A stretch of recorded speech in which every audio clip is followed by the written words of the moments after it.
For over 60 years, the official story of Marilyn Monroe's death has been pretty simple: a tragic suicide.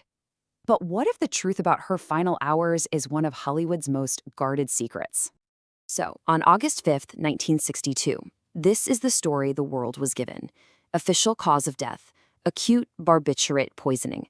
The final ruling was probable suicide, and just like that, case closed. But almost immediately, a mountain of conflicting evidence, from the forensics to the witness testimonies, it all started chipping away at that official narrative, and it suggests a much, much darker story. First, let's take a quick look at the accepted story and some of the wild speculation that started growing from all the cracks in its foundation. This is really where the rabbit hole begins. Now, some theories are definitely out there, like the claim she was silenced over UFO secrets she learned from the Kennedys. While there's no real evidence to support this, its existence just shows you how desperate people were for answers when the official story left so many questions.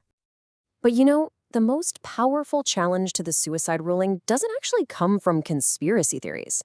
No, it comes from the hard scientific evidence that was found on Marilyn's own body. The autopsy revealed a truly massive overdose of barbiturates in her bloodstream. The level of just one drug, Nembutal, was 4.5 milligrams percent. Now, to put that in perspective, a lethal dose is about 1. So she had enough in her system to have killed several people. And here is the central contradiction, the one thing that makes no sense. Her blood was absolutely saturated with drugs, but her stomach was basically empty. The coroner, Dr. Thomas Noguchi, found no pill residue, not even the yellow dye from the capsules. This just completely defied the logic of a massive oral overdose. So this is the big forensic mystery. Dr. Noguchi also looked for needle marks, and he found no fresh ones, which ruled out a recent injection.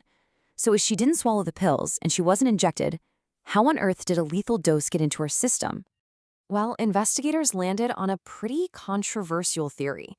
See, according to her housekeeper, Marilyn regularly used medicated enemas for a painful medical condition. An enema would deliver the drugs straight into the bloodstream, completely bypassing the stomach. And critically, it wouldn't have been alarming to her. It was a plausible theory, right? It explained all the weird medical evidence. But there was one huge problem.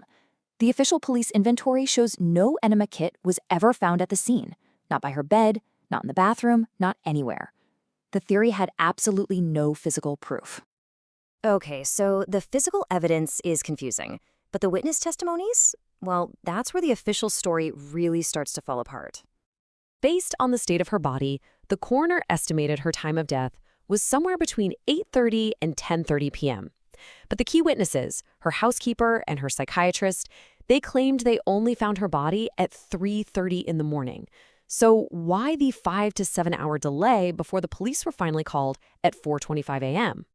Her housekeeper, Eunice Murray, she's the one who gave the police the official timeline back in 1962. She said she got worried about a locked door and a light on in the middle of the night, and that led to the 3:30 a.m. discovery. But then, decades later, during a recorded interview, she apparently forgot the microphone was still on. After being pressed about the timeline, she muttered this, a pretty stunning admission. She would later confirm on that very same tape that Robert F. Kennedy had been at the house that night and that the whole official story was a lie. And then you've got the story from actor Peter Lawford, President Kennedy's brother-in-law, which also raises some serious red flags. He said he called Marilyn's house at 7:45 p.m. because he was worried she hadn't shown up for dinner. The problem? It was confirmed that Marilyn had already called him hours earlier at 5 p.m. to cancel. So when you combine the strange medical evidence with all these discredited witness statements, a really cohesive theory of a cover-up starts to emerge. The key piece of testimony might just come from her handyman, Norman Jefferies. He told a biographer that after a huge argument between Marilyn and Robert F. Kennedy that afternoon, RFK came back with Peter Lawford around 10 p.m., right in the middle of the coroner's estimated time of death, and they ordered him off the property immediately. The forensic evidence also strongly suggests her body was moved hours after she died. You see, the coroner found what's called lividity, that's the pooling of blood after death, on both her back and her front. That is physically impossible unless she died lying on her back for hours before being turned face down. That plus some postmortem bruises is a huge sign of a staged scene. So, this cover-up theory, it connects all the loose ends. It suggests a confrontation led to an overdose, followed by a secret ambulance trip where she died.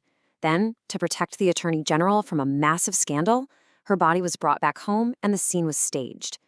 This one single narrative could explain the missing hours needed for RFK to secure an alibi, the moved body with its conflicting lividity, and the powerful motive for a high-level cover-up. The official story of suicide is simple and it's clean. But this web of scientific contradictions and discredited testimony points to something far more complex. So we're left with the same question that has haunted Hollywood for decades. Was Marilyn Monroe's death a simple tragedy, or was it a conspiracy that reached the most powerful office in the land?